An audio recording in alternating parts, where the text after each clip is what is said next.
It's very simple stuff, but you don't want to be thinking about your inability to write like that, do you? Or about falling off the chair. You want to be concentrating on what needs to be got across to the person. Does this make sense?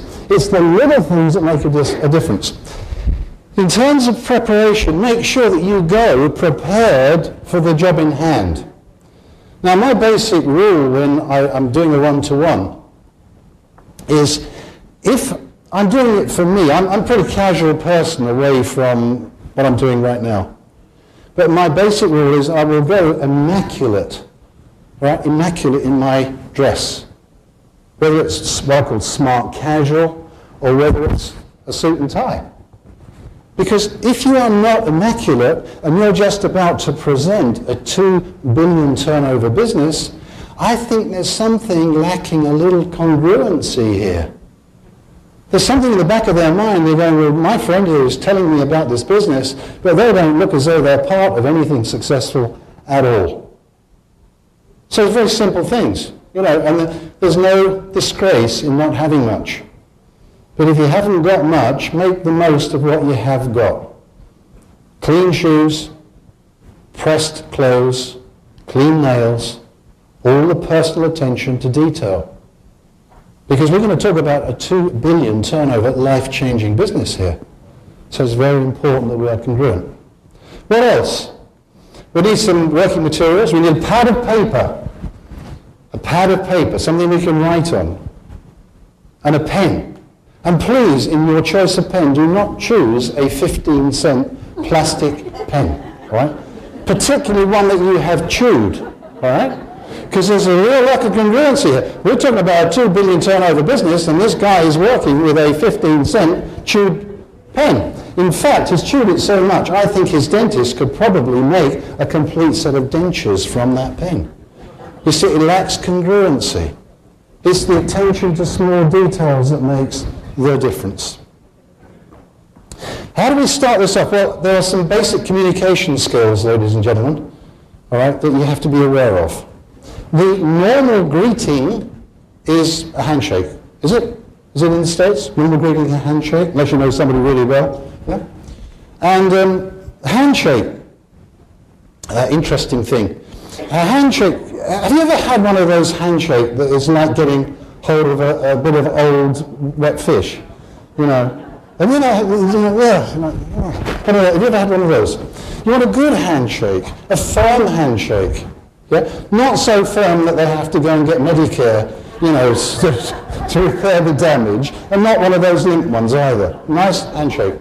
Good eye contact, very important with people. If you don't look people in the eyes, they will think you have something to hide. Now, there's only one problem, and I'm sure it's no different here in the States.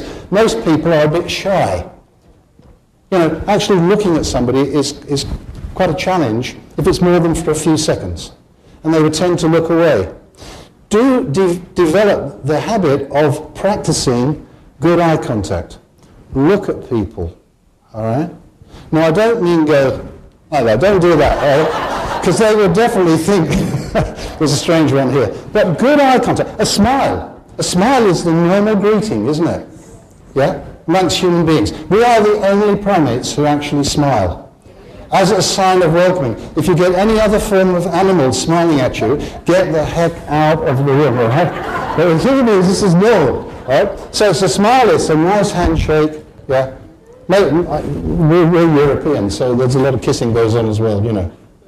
Not on the lips, on the cheek, right? Whatever's normal for you, yeah? That's the greeting. And then you're going to sit down. You invite them to sit down. Now, the first few minutes of the one-to-one are very important. What most people do, they're a little nervous, so they can't wait to launch into it. As soon as their bottom has hit the seat, they're going, you know, I'm going to tell you about it. Don't do that, please. Give the person a chance to settle down. The easiest way of doing that is to get them to talk about their favorite subject. The thing they know more about than anything else in their lives, them. So just ask a few questions. How are things going? How's the family? Did you enjoy the vacation? All that sort of stuff. Get them talking. I don't care what they talk about. Just get them talking. People people love to share that stuff. Also, you remember those 2 ears, 1 mouth principle. You will learn things. Because sometimes when they're talking to you, they will let little pearls slip. Like things are okay, but the company I'm working for, they're scaling down. They're getting rid of people. Bing, right? Registered that one. Oh, we'd love to have a really good holiday. We've been saving up for a vacation now for 3 years. And I think if I do another 2 years, I might be able to have a vacation. Bing. There's all sorts of things that people say in that conversation. And guess what? It took all the pressure off you. You didn't have to do anything. I would recommend as a tip, though, that you do look interested. I mean, when they're talking, please don't yawn. Now, don't do that. Look as though you're, even if it's boring, look as though you're interested in what they're saying. It's very important. It's a compliment to somebody. Yeah? I find what you're saying interesting, intriguing, even if you don't. All right? Okay. You have to call that to an end, though, don't you? Otherwise, you're going to do 40 minutes, and you're going to stand up again and shake hands, and as you're going out the door, you think, darn it, I need to talk about the business. Right? So you draw that to a conclusion. And the way you do that is you just wait for a suitable moment and you say, I'll say the person's name's Frank. Frank, hi. We've been talking, right, and Frank's been talking. So Frank, okay, let me just explain again why I wanted to get together with you. And this is where you deliver your story. Do you remember that short, sharp story? So you tell your story. Very quickly, minute and a half. And that, Frank, is why I wanted to sit down with you today and show you the business. Right? So we've just gone through your story. Remember? Talk about. Right? You're not going to, as Jane says, you're not going to tell them chapter and verse on this. That's not the purpose of a one-to-one. A one-to-one is part of a process of sponsoring. Sponsoring is not a one-stop shop. All right? We're not there to hammer them into the ground. We're there to give them some information which will qualify whether perhaps they're interested in finding out more and perhaps doing what we do. So looking at your brochure, if I'm sharing it with this person here, remember there on my right-hand side. And so look, this is the company that actually I'm involved with. And I'll just turn over until I find the pictures I'm looking for. There's a picture of Rex there. In the Home Office. And so, say some words about it. Well, this company is probably still owned actually by a man called Rex Swan. Very interesting guy. Back in the 70s, he made some decisions about where he wanted to be. Did he want to stay in corporate life? Or did he want to do something perhaps where he made a contribution to helping people? He founded the company with his own money. And now, 26 years later, 27 years later, it's an over $2 billion turnover business all over the globe. Hugely successful, made an enormous difference in so many people's lives. And the interesting thing is, in all those nearly 27 years, not one product has gone out through a shop. And there's a reason for that. If anybody's familiar with this little brochure, it talks about traditional marketing, doesn't it? How that works, all right? As against how we work. So I use this little brochure. I only saw this for the first time this morning. In traditional manufacturing and distribution, you've got a company, and the company goes out through a supply chain. They'll have a national distributor, factor, main agent, call it what you like. And they're nothing more or less than people who know how to find wholesalers. And wholesalers are nothing more or less than people who know how to find retailers. And along the way, there's salespeople, there's advertising, there's transportation. We're all familiar with that. What Forever do is different. Forever grow, manufacture, and wholesale the products. They supply people like me, distributors, and we supply the consumers direct. We cut out all the middlemen, and all those bits of money that would have gone to all of those people are now freed up to come over to us. And we're very well rewarded. And if you're very well rewarded, you're motivated. And if you're motivated, you give good service. And we absolutely major on service to the end user, the customer. All the things that really you don't get in the outside world. The other thing is that traditional sales and marketing relies on salespeople. And we know 90% of the people don't want to be involved in selling. Probably scared of it. Fortunately, we don't rely on sales techniques. It's just about honesty, integrity, and transferring your enthusiasm to other people about a product range that you yourself use. That you got benefit from, maybe your family got benefit from. And that's why you'll never find our products in the shops. What sort of products are they? I'm just flicking through. I know there's a page where I sell the products. And I talk about the product page. You can freewheel on this. All right? You don't learn a script. You just talk. Do remember what James said, less is more. All right? Don't get into a huge tranche of information about the products, but be enthusiastic. Perhaps talk about a product that work for you, work for your family. You know, the types of products. What I'm trying to do when I'm talking this through is to open their mind to the fact that this is very current. You know, health, nutrition, look good, feel good, take care of yourself. Huge market, growing every single year. And we're right in that sector with the best products that are available. So talk through that. And if we have, I could do a whole 3-hour training on this. Again, we haven't got time for this. But then, when I've done that, so you're probably wondering how we make our money. So let me show you. And this is where your pad of paper and your pen is very important. If you rely, ladies and gentlemen, on just stuff that's printed on the page, it lacks energy. I don't care how good the printed material is. When you sit and you write things down, that causes a process to happen with people. You transfer a little bit of your chemistry and your excitement onto the page. Don't worry if your writing is awful. It doesn't matter. Mine is appalling.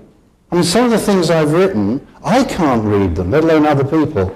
In fact, sometimes I feel as though I should sign them and hang them in galleries. You know, it doesn't matter.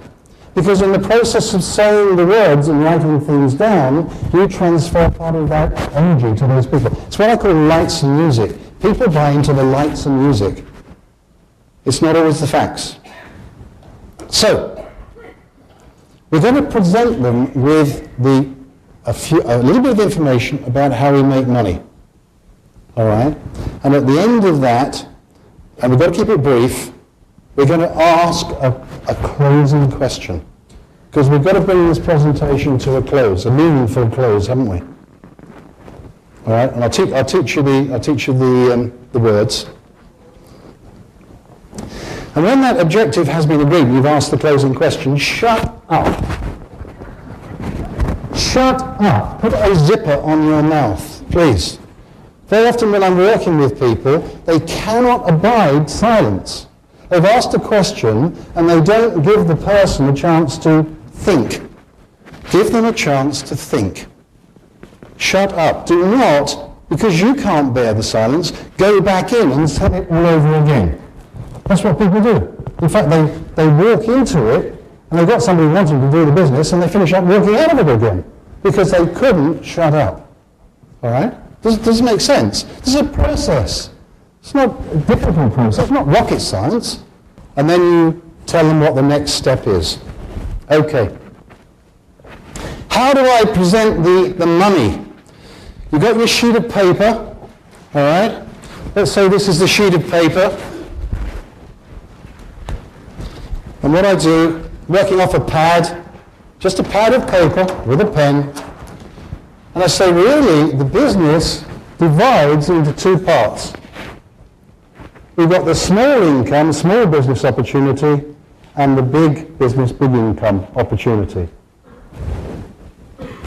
And I would do this on the A4 sheet of paper. I'm going to do it up here so you can see it. So I say, in the small business, small income opportunity, we have retailing. It's very important, isn't it, in a business that products really do go out to happy end users. And a retailer in our terms is probably somebody who's got a job, career, whatever. They love to use a great range of products for themselves and their family, which they buy at wholesale, and they'd like to make a little bit of extra money. around what they do. And I've written the word retail, right? And so these people are working off up to 48% profit on those sales when they share those products with other people. Actually, there's an error on this slide. It should be 35% plus, all right? I've been following the slide, it's wrong. So I say you make at least 35% profit on what they do.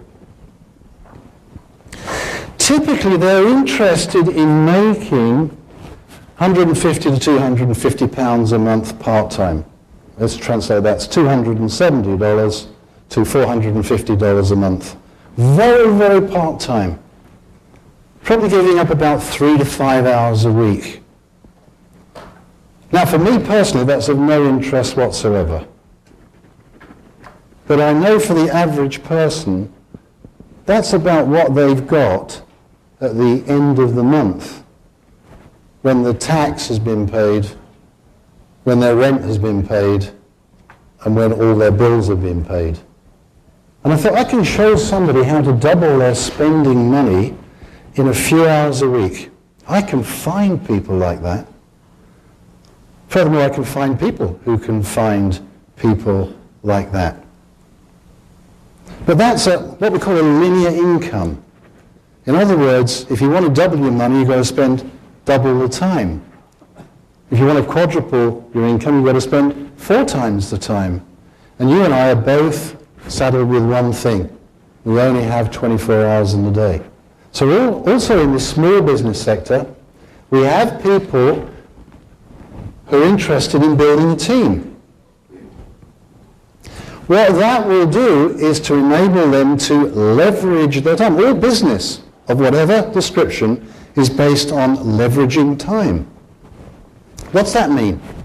Well, let's say you've got 10 hours a week, a round lot of commitments to build a business, part-time. If you introduce what we do to a couple of people you know, they also, on average, will have 10 hours each. Now we've got 30 hours going into your business, although you're only doing 10 of them. But the great thing is, if you teach those 2 people to do the same thing and find 2 people, now we've got another 40 hours going into our business. Teach them to do the same thing. We've now got 8 people and another 80 hours going into the business. Do it again. We've got 16 people, 160 hours. So what we've done, we've actually got a business with 30 people in, although you only found 1 of them. So what we've done, we've developed very, very part-time a business which is giving you ballpark $2,000 a month. Right? I'm converting here. All these figures, if you multiply them by 1.8, that'll give you the number of dollars. Very, very part-time. Also in this sector, we have people who go, I understand that, but let's say if instead of finding 2, I found 3. And then taught them to find 3. I'd have 9. Teach them to find 3, 27. Teach them to find 3, 81. So now I've got 120 people in my business, just because I found 1 extra person and taught everybody to do the same thing. Now, if we teach and coach and train all to do the same thing, our turnover's gone up by 4 times. We're now doing $108,000 a month. The marketing plan will show a slightly lower percentage, but it can't show less than 5%. In all the time I've been doing this, I've never had a bonus from the company of less than 5%. 5% on that means I'd have $5,400 a month, part-time. And you know, what I've just shown you, that retailing plus that team building, that actually attracts about 80% of all the people who join us. Now, let's have a look at the big income, big business building opportunity. That's in the lower part of the page, all right? That has to take on board the concept of royalty. Royalty is where you do the job today and continue to get paid again and again and again. You know, it's what pop stars and authors get, don't they? Do the work, get paid again and again. Now, if you'd heard me sing, you'll know I'll never make any royalty income from singing. Okay? So when I saw this, I thought this is fantastic. Here you are as what we call a manager. That's typically somebody who's got 30 people in their team, okay, doing $27,000 a month turnover. And when you develop somebody to become a manager like you, they've then got their own business. They've got their own 27,000 turnover. But the key thing is that the company will now pay a royalty of 6% on that entire business, and you take nothing away from them. And the great thing is when they develop somebody in their business to that manager position, you'll get 3% on that, and when they develop somebody in their business, you'll get 2% on that. Now what we've done, we've developed a royalty passive income of £1,650 a month. Right? Just multiply the figures by 1.8. Of course, when that first manager becomes a manager, they don't really know what they're doing. But if you spend some time with them so that they're totally competent, why do they need you other than as a friend and for occasional advice? And that way, when you go away on vacation, or if you get sick, and you'll get sick a lot less with these products than perhaps you would have done, you don't have to worry. Because isn't that everybody's biggest fear? What happens if I get sick? What happens if I go away on vacation? This is security for life. We can take that on board. When somebody's developed 2 managers, what we call a senior manager,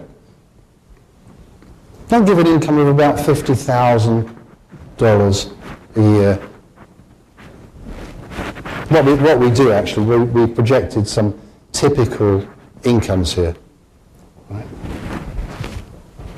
Sewing manager, about $90,000 a year because they've developed 5 managers.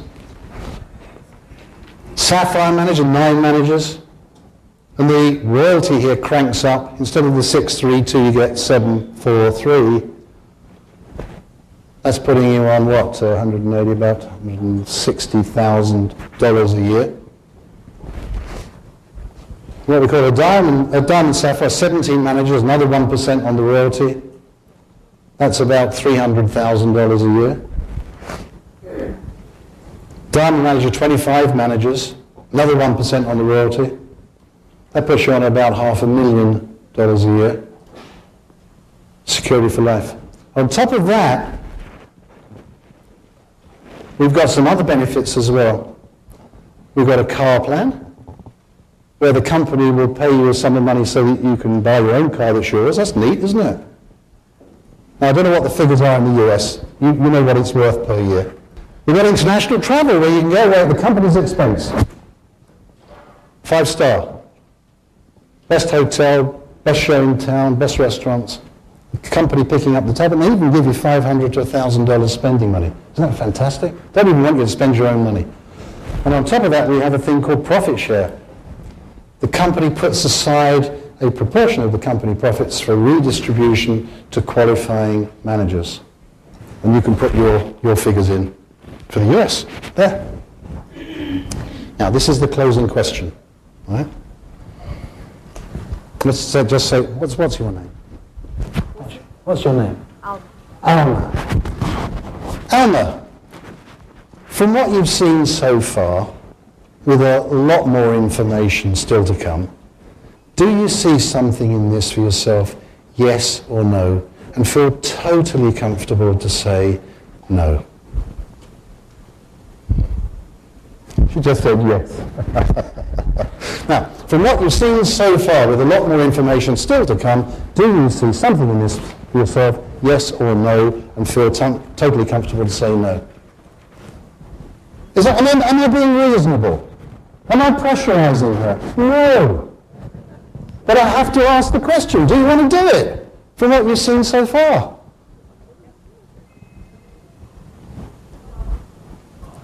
That close to the proceedings has earned Jane and I and our people a fortune, an absolute fortune.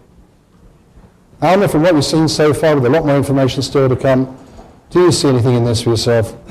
Yes or no, and feel totally comfortable to say no. Smile, look me in the eye, shut up. I learned that from Super Rally, Greg. We had Tom Hopkins training. Yeah, we had a whole bunch of people with us who said, we're not in a sales company, don't want to do that stuff. Big mistake.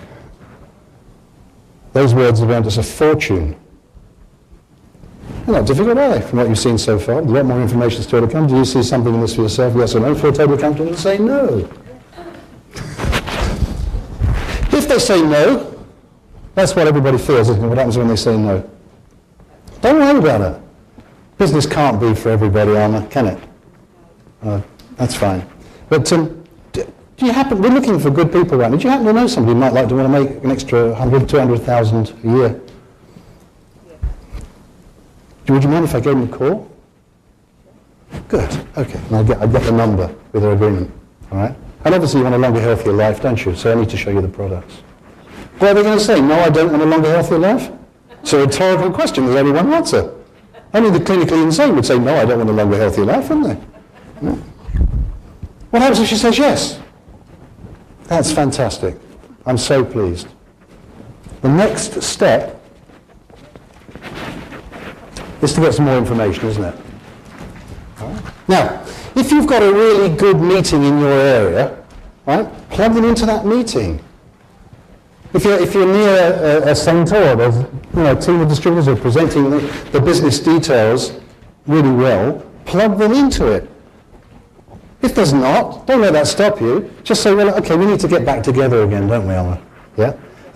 We need a bit more time to explain to you the marketing plan and a few other things, how this all works, answer your questions, and if you still like what you see, then we'll go ahead, and if you don't, we won't. Is that fair?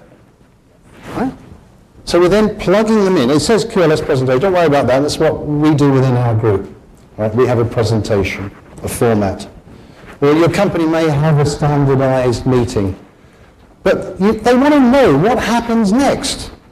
If they say, maybe, that's fine. Obviously, you need some more information, don't you? Right, why don't we get back together again? See, it's the same response. Why don't we get back together again? Or invite them to the meeting. Does this make sense? So what we've done, we've gone through a process. At the end of that next meeting, that next presentation, you say, well, let's get the paperwork out of the way, shall we? Get your products, and you can sit down and plan your business. They're in. Done. Right? People are too anxious to close people into the business, to shoehorn them into the business. I want to inform them into the business. Does this make sense? Just give them the information they need to make a decision that's right for them. We should never have buyer's remorse. Does that make sense? Hello?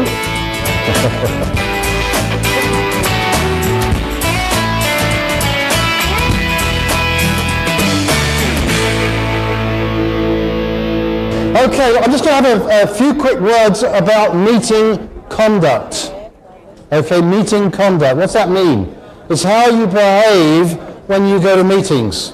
You're going to go to a meeting of any description. What are the disciplines which are important? Attend meetings regularly. Remember, you need the meeting or the meeting needs you. Yeah? You need the meeting or the meeting needs you. Very often when you've had a bad time, and we all have a bad time from time to time, don't we? Then you need the love and encouragement of your colleagues in FLP to help you through. If you've had a particularly good time, they need you. Also remember that we have a thing called reference stacking, where when you go to a meeting, it may be that somebody has a guest there that comes from the same background as you. Let's say you're a nurse, and you have somebody from the medical profession. It's good to take the person from the medical profession over to the person who's a nurse and introduce them, because it's me too, isn't it? If they can do it, I can do it. Right? If it's an engineer, take them over to meet another engineer, if you can. If it's an older person, take them over to an older person. If it's a younger person, take them to a younger person. It's reference stacking. The meeting needs you, or you need the meeting. Be punctual. Be punctual does not mean arriving as the meeting is starting. All right? A meeting, in terms of punctuality, means that your bottom is on the seat 5 minutes before the meeting starts. All right? Because it's distracting both for the speaker and for the people who have actually done what they should do and been in the room on time. If you're not punctual, be on time. Focus on the needs of the guests. Don't leave them. I see people constantly, they bring a guest into a meeting, they then see somebody across the room who they know, and they go, "Hi, Bill, nice to see you," leaving the person stranded. How many people like going into a room full of people, strangers, and feel totally comfortable? Not many. Your poor guest is just standing there with all these strange people around them. You know, attend to their needs. Your needs can come second. Business dress, smart casual, no trainers, no tracksuits. Right, this is a business. You need to treat it as a business. And we're pretty strict in the UK on this. And the Scandinavians and the Germans are even more strict than we are. This is a business. You know, dress as you would expect in a business. Business these days is a lot more relaxed than it was when we started in FLP. You know, if I went into London, everybody in business wore a suit. Suit, you know, with a tie. And ladies wore business attire. These days it's a lot more relaxed, but it doesn't go below smart casual. Do you know what I mean by smart casual? You know, tidy clothes. If you're wearing sort of sportswear, wear really nice, tidy sportswear. There's nothing worse than seeing somebody at the back of the room with a baseball cap turned back to front, you know, and a big pair of those basketball boots so that they're about 9 feet tall, you know. I don't want them in the room. I'm not being nasty, but I don't want them in there. It's a business meeting. All right? Support the speakers. What that means is look as though you're interested. All right? Even if the speaker's not very good, remember, most of them are like us. You know, we're amateurs. All we're doing is doing the best that we know how. And you support them by, you know, if they say something positive, nod your head. It's chemistry. If they ask for a show of hands, hold your hand up. Don't do what most people do. Well, sort of like that, you know. Hold your hand up. If there's applause, make sure you applaud. Be part of the applause. But don't applaud like an idiot, you know. You have to bang your hands together like this and everybody's going, who is this fish called Wonder? Don't do that stuff, all right? But be part of the meeting. If you hear a joke, laugh. Now, you may have heard the same joke from the same speaker 50 times and it wasn't funny the first time. But your guest is there for the first time. So laugh. But don't laugh, you know, ha ha ha, it was a terrible joke, because they will think they've been introduced by an idiot, all right? So keep things in keeping with the event. Support the speakers. Please don't go to sleep. Nothing worse than seeing somebody go, you know. They headbutt the person in front, they drool. I mean, there's all sorts of stuff. Look as though you're interested. Don't look out the window. If you look out the window, suddenly you've got 50 people who are looking out the window because they're thinking, what's going on? All right? That's where the action is. That's where the action is. If your guest starts to nod off, dig them in the ribs and go, this is a great part. All right? It's a meeting. A meeting is where the action is. This is where your business is built. Make sure you're part of it and you support it. Be part of the team. It's very easy to be critical, isn't it? Oh, I didn't think much of that meeting. Hey, be part of it. Help it. You know, we're all in this together. That's meeting conduct. On time, suitably dressed, and part of all this excitement that we're creating. And it is exciting. Remember, you have to see it through that person's eyes, not through your eyes.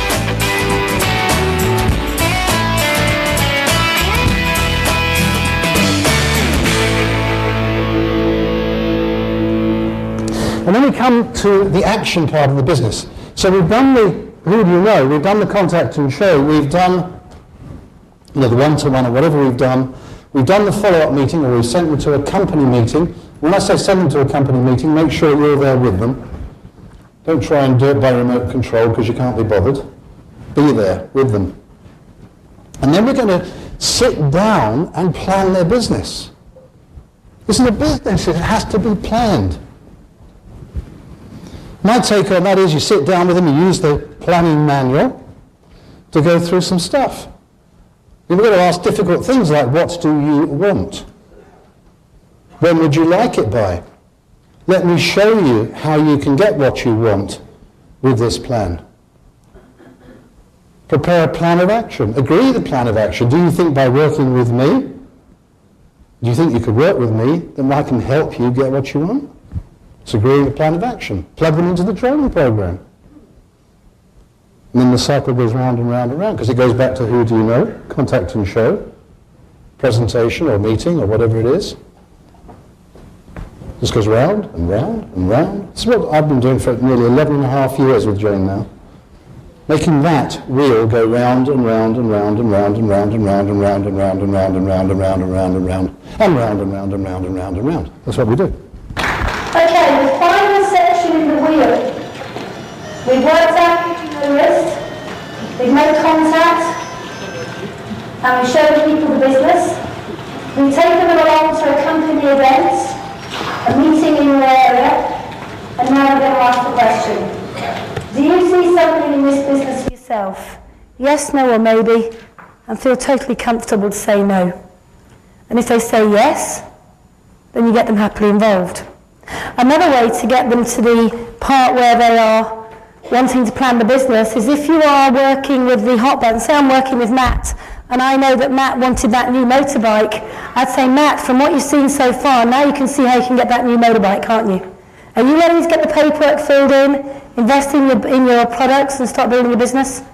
Fantastic. So we get him happily involved, he registers with the company on an application form, and the next thing I do is within 24 hours, 48 hours max, I want a meeting with him to plan his business. Now I'm not going to go through a full business planning meeting because it normally takes me about an hour and a half to sit down with somebody and plan their business. But what I will say is that this is the most crucial part of the cycle. Because at the end of the day, if we're not planning for what Matt wants, if we're not finding out his needs, his wants, how can we even begin to put a structure in place to help him build a business? So for me, a priority in doing the planning manual, an absolute priority, and I'm pleased to see it right up the front, is what do you want from FLP? What do you see FLP giving you? And I normally get an A4 notebook and I will spend a lot of time finding out what motivates this young man. What inspires him? What does he want his life to be like? What are his dreams? You see, I think it's dangerous to leave your life in the hands of somebody else for the rest of your lives. I think we need to become the architects of our own future. And we can only do that by looking at what we want and then having a plan in place to help us achieve it. So I'm very keen as a priority, before I even really get into the planning manual, is finding out what my new distributor wants. Then when I find out what he wants, I can show him how to get it.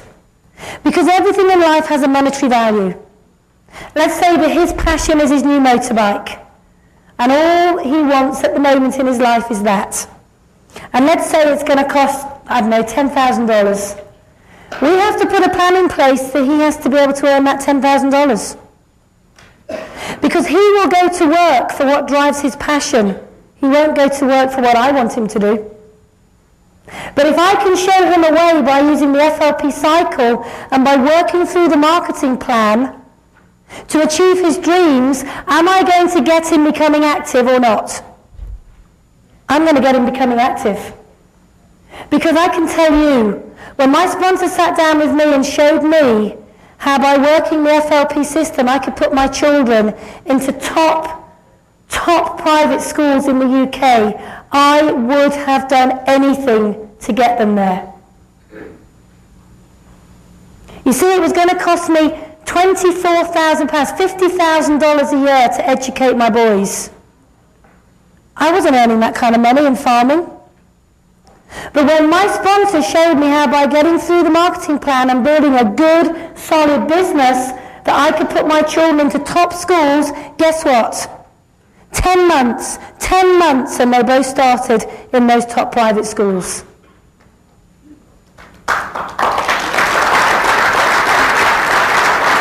But I had to have a reason. I had to have a reason to work the cycle. If I didn't have a reason to work the cycle, why was I doing it? So the most important part of your planning meeting is get in touch with people's values. Find out what they want and then build a plan. And the plan is very simple. We use the product, we retail the product, we sponsor others, and we help them achieve the dreams that are important to them in their lives. Because when everybody's working towards something that motivates them, you have a team which you cannot stop.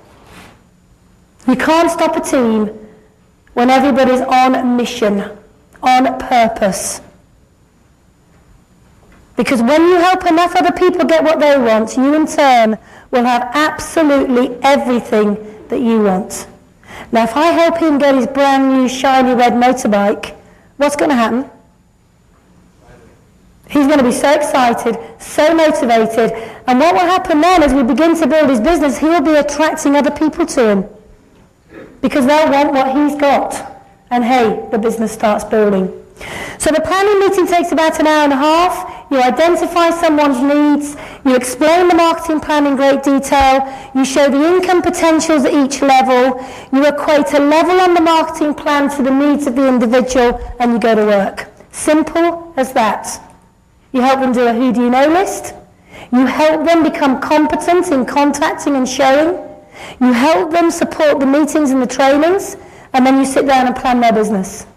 And then what do? You say, hey, who do you know? You help them write a list. You help them contact and show.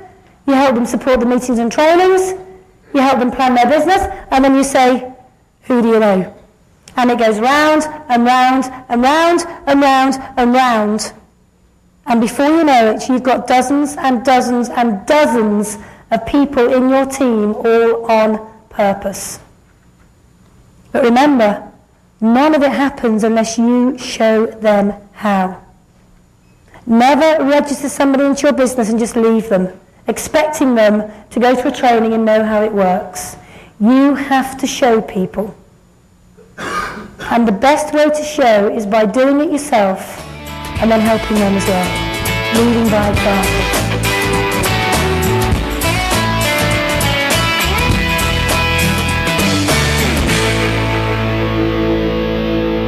Well, let's go through the marketing plan. I don't want to teach you to suck eggs. I'm sure that everybody in the room knows about the marketing plan. The best way to learn a marketing plan, by the way, is to do it.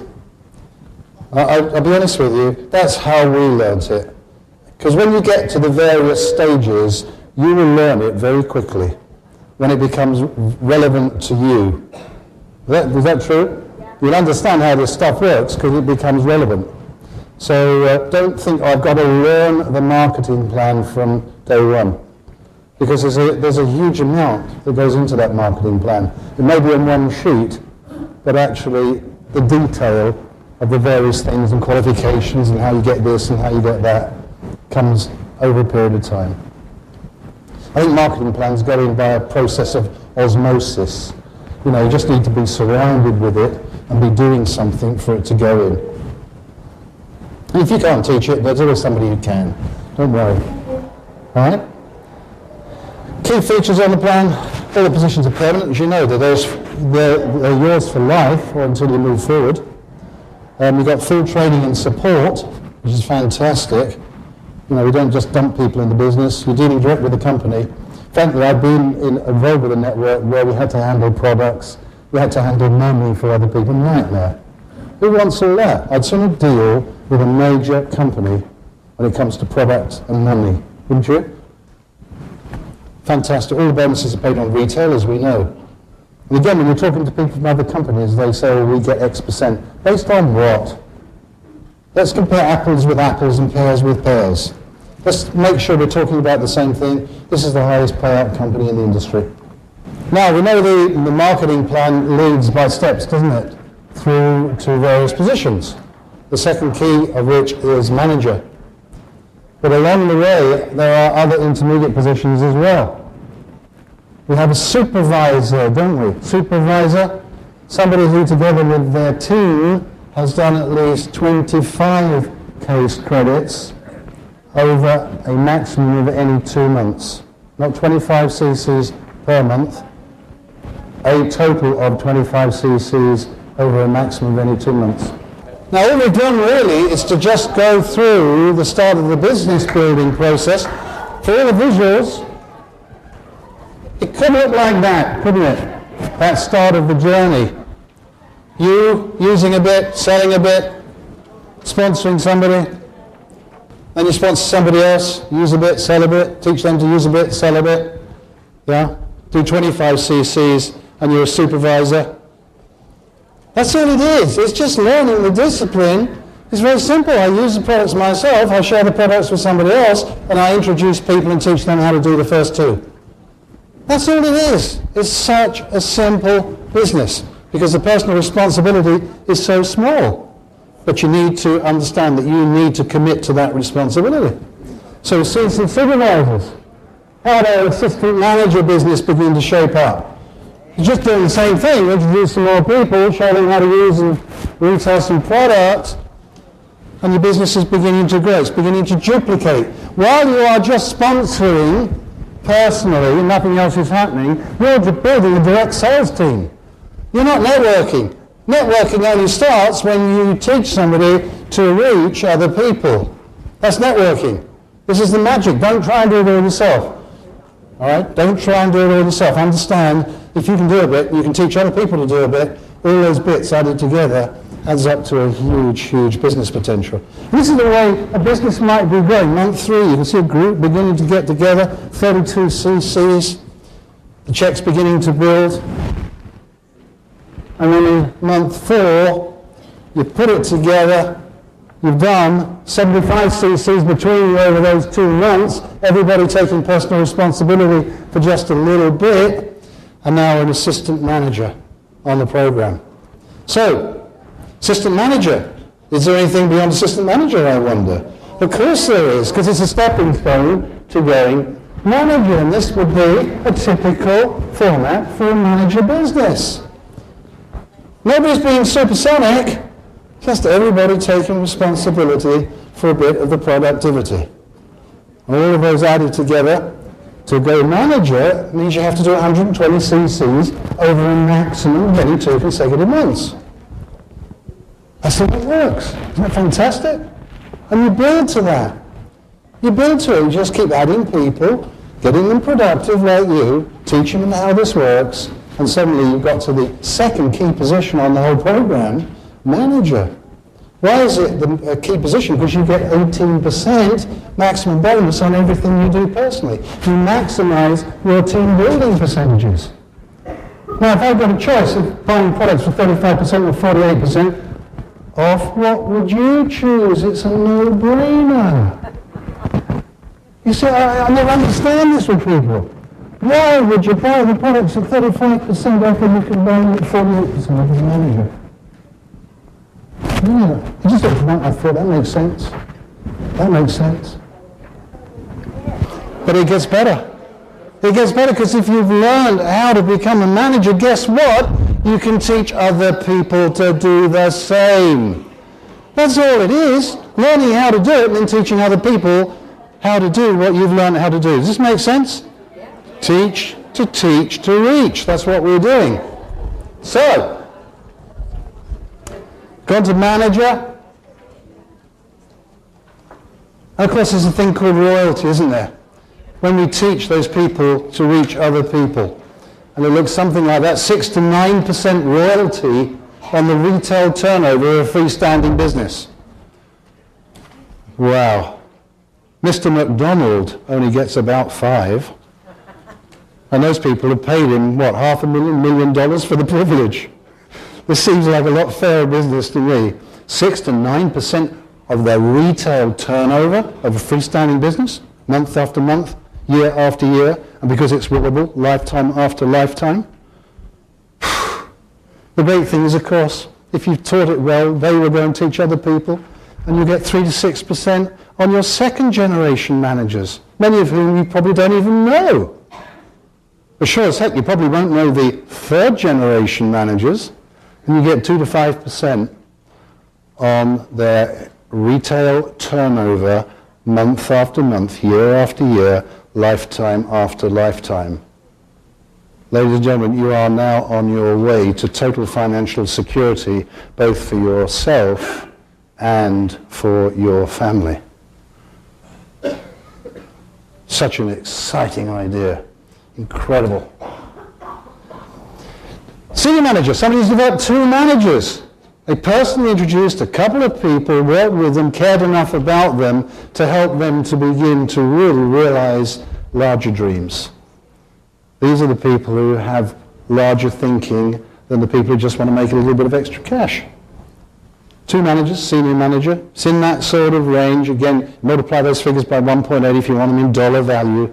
Gives you ballpark figures when you're talking to people. You see, you can do it together in a team. You can't do it all on your own. That's direct sales. No, marketing is about working and inspiring and learning.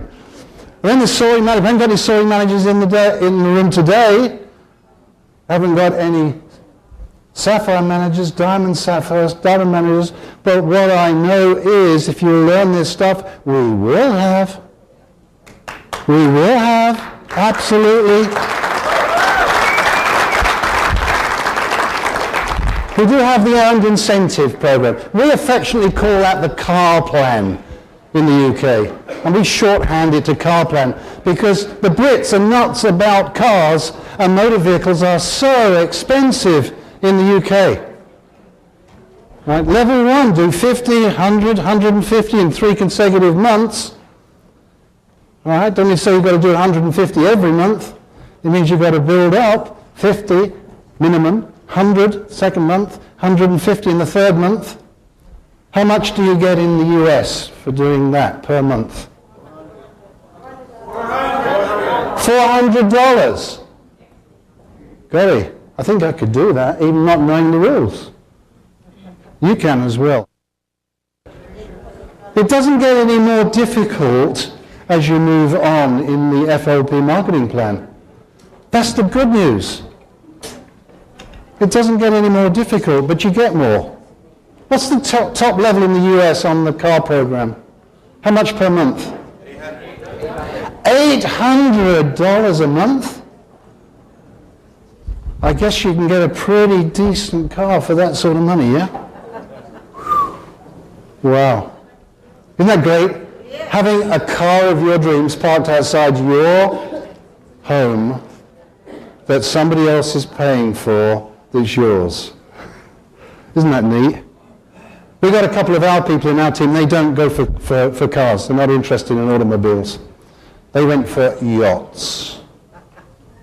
It was a great privilege. Andy and Vivienne, people who are very dear to our heart, we went to the boat show in Earl's Court, London, and actually were with them when they placed their order for their 35-foot yacht, which is now parked in the Caribbean. He used to be a bus driver. He said, where I come from, John, bus drivers don't get to have yachts. And at that point he burst into tears. So just a magic business. What else have we got? Profit share. Now, let me give you a tip on this, all right? How would you like to have the entire US operation in your downline? Because you have with profit share. You see, the company puts aside a proportion of the turnover for redistribution to qualifying managers. What that means is every single order that goes in to the US becomes part of that pool of money. So suddenly you're accessing the success of every single person in every single line in the US. Now, if that doesn't excite you, I don't know what we have to do to excite you, because it excites me. It's there to be earned. Go earn it. Go earn it.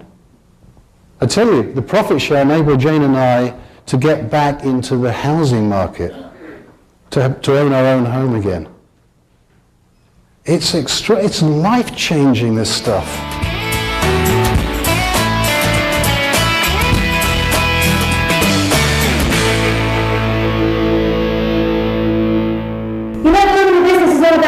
Time, isn't it? Finding time to work in around maybe a full-time job, Or maybe if you're full-time in business, structuring your days so they're productive and you're getting results. One of the things that I found, especially in the early days when I first started the business, is that you had to plan where your activity was going to come from and how you're going to fit it around your existing commitments. And I would suggest if you're in a full-time job, you need to look at the time that you can commit to this business, maybe in the evenings and the weekends. So it could be that on a Monday night, could be your prospecting night. Tuesdays you could do one-to-ones. Wednesdays could be family time, maybe you spend time with the family. Maybe Thursdays are planning meetings and maybe doing product demos. And maybe on Fridays you're out recruiting and looking for new distributors. And maybe the weekends are your FLP training events. And I know sometimes when you're working part-time in the business, one can say, I'm working full-time in the job and I'm doing this as part-time as well, and it gets very tiring. But let me tell you something, working for 40 years for somebody else is very tiring. Waking up one day and looking back over your life and saying, if only I had taken a different direction, that's tiring because you can't get back time. But actually working a plan and working it maybe part-time for a year, maybe 18 months, and you build an income up to a level whereby you have a choice to give up the day job and go full-time is something that I, for one, think that everybody needs to be focused on. And typically for John and myself, we look at prioritising our diaries, our day books, to look at where we are going to work. We have specific times that we're doing one-to-one presentations. We have times that we're doing phone sessions. We have times when we're doing fast start trainings and demos. We have times when we're prospecting. We have times when we're doing personal development, and also we have personal time for ourselves. And it's getting that balance right. It's knowing when you're going to be working, with who, doing what, rather than just knee-jerk reaction. Well, I'll do a bit of this here and a bit of that there and a bit of this here, because that doesn't, it's not a structure. And without a structure, everything is kind of hit and miss. So that's what I would suggest, whether you're part-time or full-time, know what you're trying to achieve and actually book it into your diaries. Make sure it's all scheduled for the process to begin to take place. Does that make sense? Brilliant. Okay, we're going to go into the final part of the day now. And that is, I believe, the session that we're going to go into now is, well, for me, the most relevant part of this entire business. And I think that this section really underpins everything that we do and everything that we are planning on doing. Everything that we do is all linked to this. The problems of this world cannot possibly be solved by skeptics or cynics whose horizons are limited by the obvious realities. We need men and women, I have to say, who can dream of things that never were. And isn't that so true in our own lives? Can we dream of things that we haven't yet got?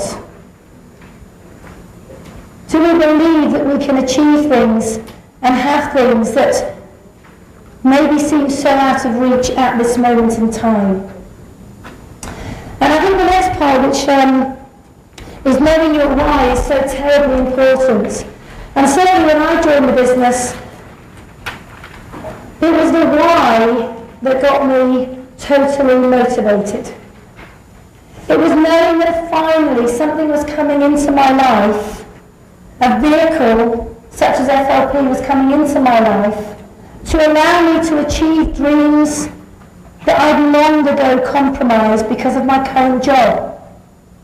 You see, in my job, I was only paid minimum wage. I think I was earning about £12,000–13,000 a year, which is not a lot of money in the UK. So I had dreams that I had to begin to compromise. Even though I wanted them, I knew doing what I was doing in the farming world, I probably wasn't ever going to get them. And that saddened me, but I didn't know where else to go. You see, the people in my opinion, before I knew about network marketing, that were achieving greatness were the high-flying execs, the people that were the top of companies, the lawyers, the bankers, the solicitors, the doctors, the professional people.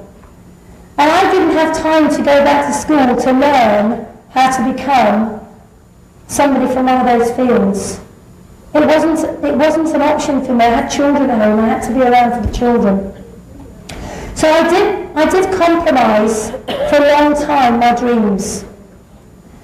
And then one day I had the phone call. And I will be eternally grateful to my sponsor for picking up that phone and thinking enough about me that he actually wanted to share this opportunity. I will be eternally grateful. And I want each and every one of you in this room, just for a moment, to silently thank the person who introduced you into the business. Because where would we all be today if somebody hadn't picked up the phone and made that call? People join the business for a whole host of reasons. It could be that you want extra money. It could be that you want to work from home. You know, I always think the best boss is the boss that looks back in the mirror every morning at you. It could be that you want to be debt-free. You want to travel. It could be that you want personal fulfillment and development. It could be you want a nice new car or recognition. For me, I had two desires. I had a deep down burning desire to educate my children privately. But until I found FLP, it was just a dream. When I found FLP, I knew it could become a reality. I also had another goal. I had a goal that I wanted to earn more money in 1 month than my ex-husband earned in a year.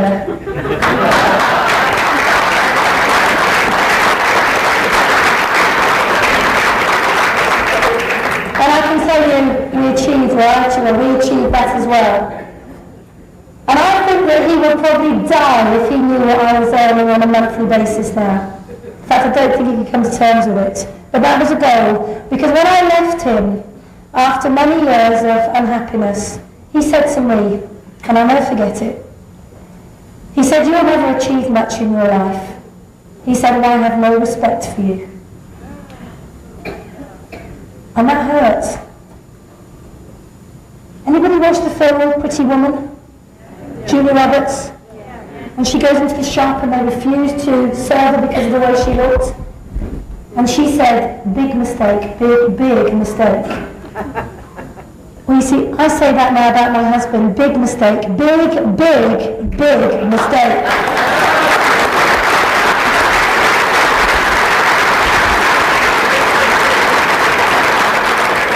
You see, I didn't realise how ambitious I was until someone gave me a chance.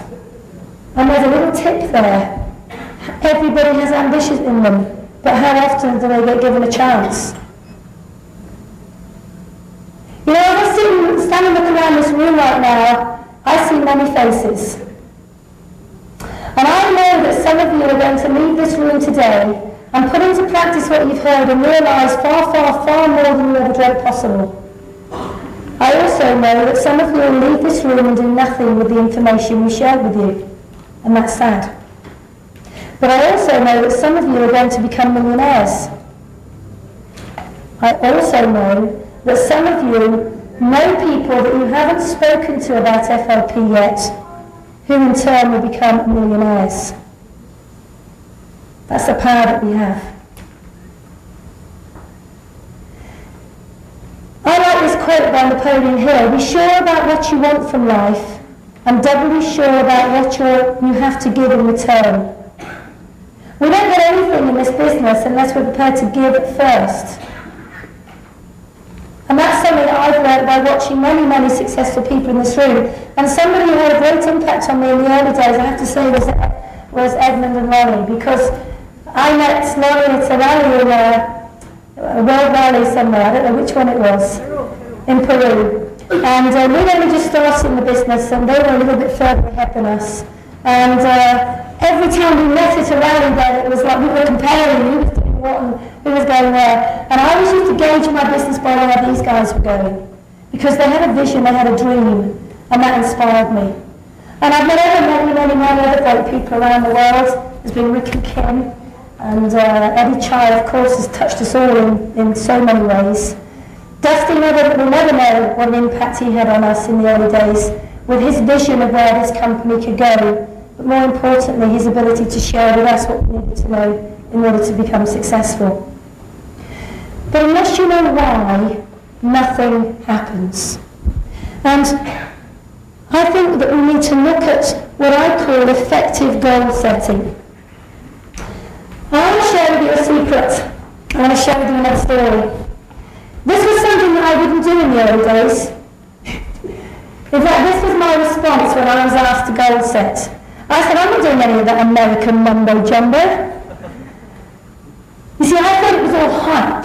I thought it was all sort of the glitz, and I didn't want any of that. I said, I don't need to write goals. I know what I want, it's all in my head. I mean, how stupid was that?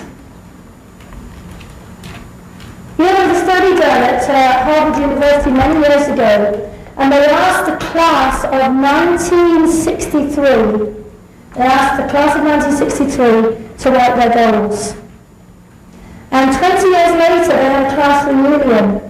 And of the original class that wrote their goals, well, there was only literally 5 of them that wrote their goals. Those 5 had achieved more and earned more than all the other people combined in that class. And here was I saying to my sponsor, I don't need to write goals because I know it all, it's in my head. And I remember him one day coming to our house, and he'd driven a long way. He lived about 2.5 hours from us. And he'd driven to our house, and he'd asked me to do some work in preparation for him coming. And I obviously was a bit feeble and being a little bit pathetic, fearing the response of people coming to see the business, and I wasn't very brave in the early days. I wanted it, but I was very scared. And he said to me, Jane, I'm going to come over and I want you to arrange for me 5 one-to-ones. I want you to get 5 people, and I will come and present the business on your behalf. And he said, and I also want you to write your goals because I will give you some help in achieving those goals. So I said, great, Chris, no problem, I can do that. While he was with me, I was terribly able to do everything. But the minute this went, suddenly I thought, oh, I can't do this business. Anyway, he arrived one Tuesday morning, I'll never forget it. And he came in, and it was 10 o'clock in the morning, he'd been driving for 2.5 hours, and I made up a cup of coffee. He said, right, Jane, what time's the first meeting? And I said, well,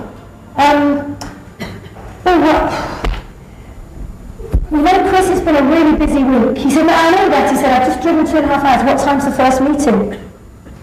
And I said, well, you know, we've got other stuff we need to do. He said, that wasn't what I asked. Where am I seeing people for you? And I said, I didn't get anybody here to see you. And he said, what? I said, no, I've been so busy this week, I just didn't get anybody here to see you. And he went very quiet. He said, okay, fine. He said, tell you what, we'll spend some time on the goals. Have you written the goals down for me? Have you done some work on that? And I said, well, you know, Chris, no, I don't need to write my goals down, they're all in my head. He said, you mean you've not written down your goals, and how can I help you plan a business if you've not written down the goals? And I said, well, I don't need to, I know what I want. He said, you know something, Jane? And he stood up, and he had a big notebook, and he crushed his notebook shut, and he stood up and he said, you know something? He said, I thought you were going to be a star in this business. But if you can't do the simple things, there's no point in me working with you. And he walked out the door, and he got in his car, and he drove home. I shed a few tears. I went upstairs, feeling very upset. And as I washed my face, I looked at myself in the mirror, and I didn't like what I saw coming back at me. I saw somebody that lacked courage. I saw somebody that was happy to do the business when someone else was doing it for me. I saw someone who was being argumentative and not doing what I was asked to do. And actually I saw someone that wasn't going to achieve much. And it was at that moment that I decided that if it was to be, it was up to me. That no one could do this for me. I had to take full responsibility. When John came home that night, we decided that we would do what we were asked to do. We would write our goals. We would work on our business plan. We put serious time and focus into doing that exercise, and we've never ever looked back. So the goal setting, first of all, had to start with us writing the goal down. You have to have a written goal. You have to commit that goal to paper, and it has to be challenging. Then we talk about the medium goals, and then we talk about the high goals. So in other words, the minimum, the medium and the high. And you have to be very, very specific. I'll give you an idea what I mean about specific. Just writing down that you want a new house isn't enough. It doesn't work. I want a new house, well so what? You have to be descriptive. The new house that I'm going to buy will be a period farmhouse. It'll be surrounded by its own land. It'll have a long, crunchy gravel drive. There will be beams and ingle-nook fireplaces and flagstone floors. It'll have between 4 and 6 bedrooms, a study, a kitchen, a dining room, a TV room and a games room. I have a patio and landscape gardens leading down to the lake. I have stables in the ground and a barn to develop. I will use Boyle and Farrow paints. I will have an interior designer to help me with the interior. So you see, you have to create this image of what it is that you want. You cannot say, I want a new car. What kind of car? Well, actually, I wanted a nice, shiny Mercedes. Leather interior. I wanted one that was convertible so the roof went down. I wanted a 10-speaker Bose sound system. I wanted it automatic. I wanted it in a metallic colour. I wanted it to be the top of the range engine size. And I wanted personal number plates on it. I can smell the leather of that new car. I wanted to travel. Okay, what kind of travel? Do I want a 2-week package holiday? Or do I want to travel around the world and see some beautiful sights? And you have to plan that. Do you want to travel economy, or do you want to travel first class? Do you want to stay in a lodge, or do you want to stay 5-star? You have to begin to visualize this and be specific. And then your goals have to be measurable. In other words, when you want to go, when do you want to achieve it, and can you measure the activity required in order to get there? So there's no point having a goal if you haven't got a plan. Because if you say you want a new car, but you have no plan to earn the income to get that new car, nothing happens. And then you have to prioritise them. For me, I had many, many, many goals, but the priority goal was the children into education. That came before anything. All the other stuff followed. That was the priority goal. You see, this is about little victories every single day, every single week, every single month. Little victories we can build on. I set my goals in 3 main areas. The first area is business goals. These are my FLP business goals. In other words, when do I want to be a manager? When do I want to be senior, soaring? When do I want to be on the car plan? When do I want to be earning a $10,000 a month check? When do I want to be on the rally? When do I want to be achieving profit share? And once I've identified when I want to achieve these results, I then put a plan in place that is on a 3, 6, 9 and 12-month basis.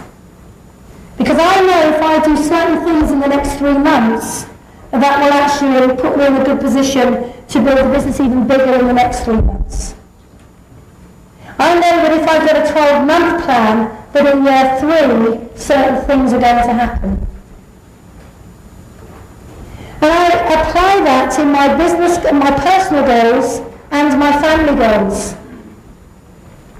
You see, the family are very important. I mean, ultimately, all of us do things for our family and our loved ones. And I needed the support of my family in order to build this business. There are many nights when we're out working, weekends when we're away, where the children have to understand why. So we have family goals. The kids have goals. The kids wanted a trip to Disney. They wanted new trainers, new bikes. So I had to build that into the process. Otherwise, they wouldn't support me. And what was it all for? So I break my goals down into those 3 areas. Business, personal, and family. Very, very important. But when we're looking at goal setting, what I will say is that everybody looks at goal setting and they look at results before they look at anything else. Would that be fair comment? We look at the results, And before we look at the result, we have to take into account that our actions and behaviours are very important to the end result. And also, our self-image is very important to the end result. But we never get to the end result unless our self-talk is right. What do I mean by that? Do you know that everybody talks to themselves? Do you know that 98% of it is negative? It is. You start building this business and you suddenly say, I can't do that. I can't do this. I mustn't do that. That person will join my business. This is not going to happen. That's not going to happen. And before you know it, your self-talk is so poor, you've talked yourself out of success. Has anybody done that in this room? Their self-talk has been so negative, they've actually come away from the end result, the goal, because they've talked themselves into believing they can't achieve it. So we have to look at what we do on a daily basis by feeding ourselves the right information, mixing around the right people. I will not be around negative people. I don't want to know, because they damage where I'm going to. I'll be around constructive people. I help people with a problem, but the people are continually not interested. Not interested at all. Lose my number, go away. You know why? Because I can't afford to be in that frame of mind. So my self-talk is very good. I can, I will, I must, I will not be denied. And if I don't get it at the first attempt, I'll find another way. And if I don't get it at that attempt, I'll find another way. And someone just throw me down a challenge. I love a challenge, don't I, Dusty? But my self-talk is good. I will not be denied. One of the reasons I believe that we've achieved what we've achieved today is because we underpin everything we do with words and pictures and feelings. Tell me something, do you remember words or do you remember how you feel? Most people remember a feeling, don't they? Do you remember words or do you remember pictures? Pictures. And so what I do is I look at things that are going to inspire me that are visual and auditory. I also look at the feeling I have when I achieve things. How does it feel? How did you all feel when you came up on the stage today if you recognised? Never forget that feeling. Because when you have it once, you want it again. How did it feel when you achieved one of your first goals? I can't tell you the pride I had when I took my young son's hand at the age of 10 and took him for his first day of his new school. In his beautiful new uniform. It was absolutely amazing, and he held my hand and he just said, "Thank you, Mummy." And he ran into the school, and to this day, he's 21 now, to this day he says to me, "Thank you for giving me the best years of my life. You have no idea how that makes me feel." So with that in mind, when I do goal setting, this is what I use. I have a dream book. I teach everybody in my team to have one of these. These are the things that are important to me. And I develop my entire business based on visual images that inspire feelings. Because when I'm having a bad hair day and 10 people have said no to me, there's something I will always look at that will help draw me back to the task in hand. Okay, and that's my dream book. And on the first page of my dream book, it is pictures of the school, exactly how much it's going to cost, visual images of where I want my boys to go. On the second page of the dream book are pictures of my children. And everything I do is for them. Then there's pictures of the cars that I want, dated and what I have to do to achieve them. And there's pictures of the travel I want to do, when and how I'm going to achieve it. There's pictures of the house that we built in the south of France. There's pictures of the team that we've developed. Everything about my life is in this book. Everything. To the size of our cheques, to the things that motivate us, to the family and the friends, to John's Ferrari next year. Everything is in this book. There's even a picture of Edmund and Mummy in here. When we had dinner with January. Everything's in this book. It's important things. They're in this book. I carry this everywhere. And I'll go as far as to say I don't work with people that won't do a dream book. Because if you can't touch base with things that are important to you, you haven't got a dream. And if you haven't got a dream, you don't need a vehicle. So this is my inspiration. This is what keeps me going. You see, I believe that seeing is believing. It feeds my subconscious mind. It helps me stay focused on my vision and stay committed to the job in hand. I want to finish by sharing a story with you about two people in my life that have been particularly relevant to where I am today. These are people with great vision, huge commitments. The first one has to be Rex Moore. Never have I met a man, ever, with so much vision as that man. And in his absence, can we please applaud him?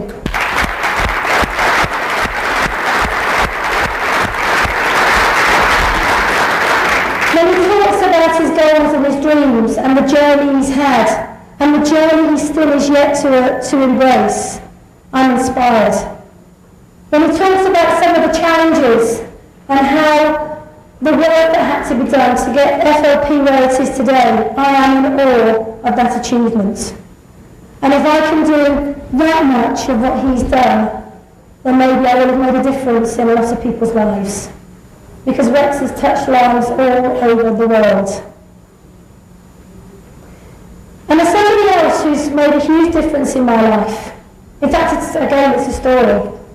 And it's a story about a little boy. A little boy who was a keen sportsman.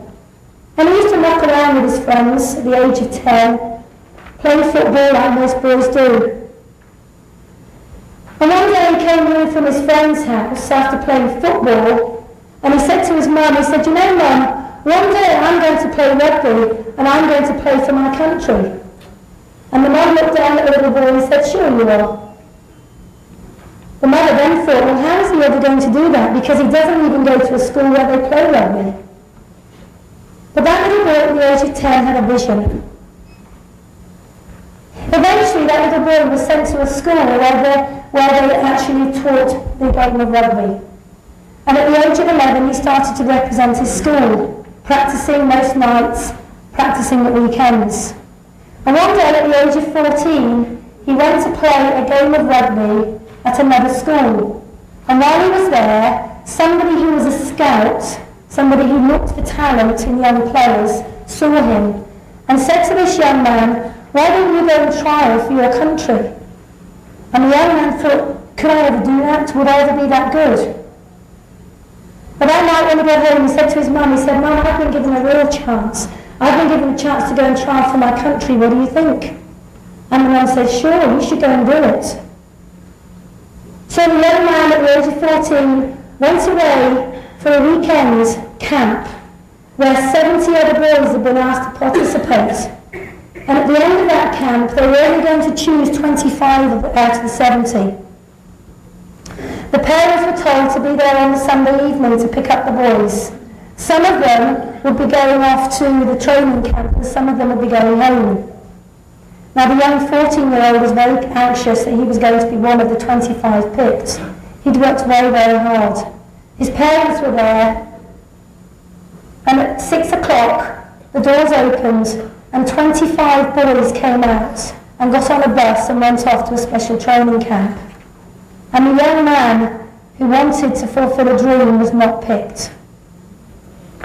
He went into the car with his parents and he sat in silence for a 3-hour journey back to his home. And when he got home, he shut himself in his bedroom. He was 14 years old. He came out of his bedroom at about midnight and he said to his mum and his dad, he said, "You know, I've tasted defeat today for the first time in my life and I don't like it." He said, "But I will promise you one thing, I will not ever give up on my dream." Went back into his bedroom and that was it. The mother and father didn't know what to say. From then on, in 6 months of hard work for a child that had been denied, 6 months of commitment, training every night, not going out with his friends, giving up his social life, day in, day out, week in, week out, and finally he got a phone call. He was asked to go back to the training camp and train again to see if he would be picked. He went again, and for the second time he was denied his chance. And he came back and he said, I must be doing something wrong. He went into his bedroom, and all around his bedroom he stuck positive affirmations. I will succeed. I will do what I have to do. I will be a champion. I will work harder. I will train harder, whatever it takes. On Christmas Day, he went training. On Boxing Day, he went training. On New Year's Day, he went training. He never lost sight of where he was going. He had a great vision, and he had total commitment. A couple of months later, there was another phone call. Would he go down again to trial for the squad? He went down again. The parents by this time were very anxious, so they didn't go with him. They sat at home, and they waited, and they waited, and they waited. 6 o'clock on Sunday night, there was a phone call.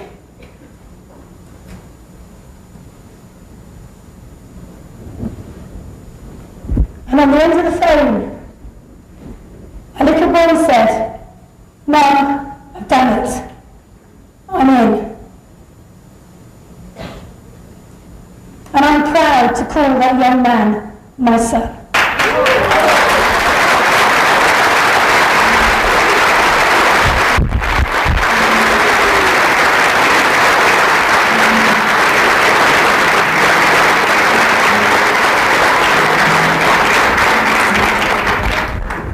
He's gone on to represent his country and been capped now in excess of 12 times.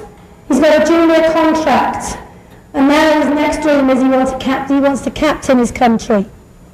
But he still has a vision, and he will not give up until that vision has been fulfilled. The thought I want to leave you with is how often do we as adults quit, give in, lose sight of what's important to us? How often do we give up trying? How often do we throw in the towel? Rex never threw in the towel.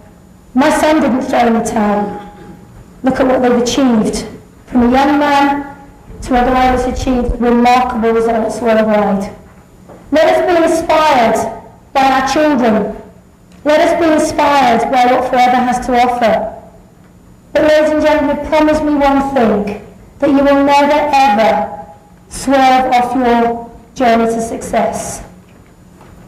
I want to leave you with a poem. It's called The Climb. The small boy heard the mountain speak. There are secrets on my highest peak, but beware, my boy, the passing of time. Wait not too long before you start the climb. So quickly come and go the years, and young man stands below with fears. Come on, the mountain cust. Time presses on. Oh, climb you must. Now he's busied in middle-aged prime, and maybe tomorrow he'll take that climb. Now is too soon. It's raining today. Gone, all gone. Years are eaten away.